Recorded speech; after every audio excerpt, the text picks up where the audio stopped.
Papunta ako ngayon sa aking kakantahan sa Dadod San Liwings, yung bago po nilang inopen.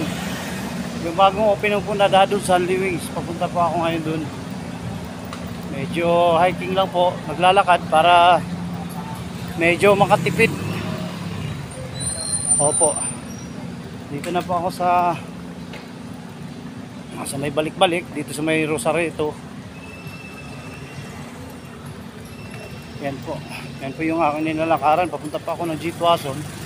Siguro pagdating ko siguro doon sa G. Tuason, doon na ako mag-tricycle para doon sa Dadods.